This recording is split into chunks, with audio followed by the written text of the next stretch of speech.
बूढ़ा पिता। एक बूढ़े और मजबूर पिता की रुला देने वाली कहानी।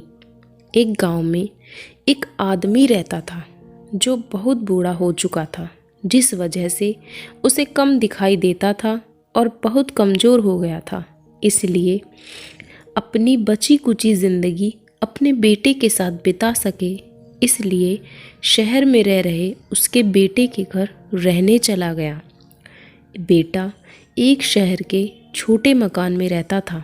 मकान तो उसका छोटा था, लेकिन उसके अंदर जो चीज़ें थीं वह महंगी थी।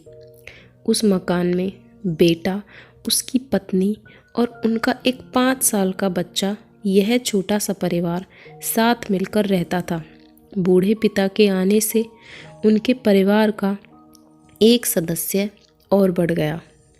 यह पूरा परिवार सुबह शाम डाइनिंग टेबल पर साथ में खाना खाया करता।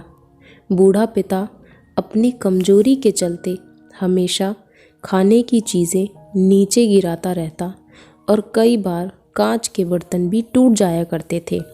कुछ दिनों तक तो बहू और बेटे ने यह सब सहन किया, लेकिन बाद में वे दोनों बूढ़े की ऐसी हरकतों से चिढ़ने लगे। एक दिन बेटे ने कहा कि ऐसा कब तक चलेगा, हमें कुछ करना पड़ेगा। उसकी पत्नी भी इस बात से सहमत हुई। अगले दिन बेटा कहीं से एक पुराना मेज़ लेकर आया और घर के एक कोने में उसे लगा दिया और अपने पिताजी से कहा कि आप यहीं पर बैठकर खाना खा लिया कीजिए। उन्होंने एक लकड़ी का बर्तन भी बनवाया, जिसमें वे अपने बूढ़े बाप को खाना देने लगे।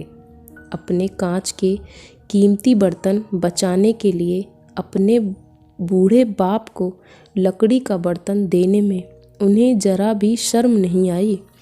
अब खाने का समय जब जब होता तो बूढ़ा बाप एक कोने में बैठकर खाता और बाकी का परिवार डाइनिंग टेबल पर खाना खाया करता। डाइनिंग टेबल पर बैठे बैठे दोनों पति पत्नी कभी कभी अपने बूढ़े बाप की तरफ देख लिया करते। बूढ़े बाप की आंखों में उन्हें आंसू भी नज़र आते, मगर उन पर जैसे कोई असर ही नहीं होता। बूढ़े का पोता भी यह नज़ारा हमेशा देखता और वह अपने में ही खोया रहता। एक दिन जब पति पत्नी डाइनिंग टेबल पर बैठकर खाना खा रहे थे, तब उनका बच्चा ज़मीन पर बैठकर कुछ कर रहा था। उन दोनों ने बच्चे के हाथ में लकड़ी का टुकड़ा देखा, लेकिन उन्हें कुछ समझ में नहीं आया कि बच्चा लकड़ी के टुकड़े के साथ क्या कर रहा है। जब बच्चे के पिता ने उसे पूछा कि बेटा आओ खाना खा लो, तुम नीचे बैठकर क्या कर रहे हो, तब बच्चे ने भोलेपन से कहा, अरे मम्मी पापा, मैं आप दोनों के लिए लकड़ी का बर्तन बना रहा हूँ, ताकि आप लोगों को जब आप बूढ़े हो जाओ तो दिन में खाना दे सकूं। अपने नादान बेटे के द्वारा दी गई यह सहज बात दोनों के दिल में तीर की तरह उतर गई। दोनों एक दूसरे का चेहरा निहारने लगे। बिना कुछ कहे ही दोनों की आंखों में पानी आ गया और अपने भविष्य की किताब अपने आप के सामने खुलती हुई नज़र आई। उन्हें समझने में ज़्यादा देर नहीं लगी कि अब उन्हें आगे क्या करना पड़ेगा।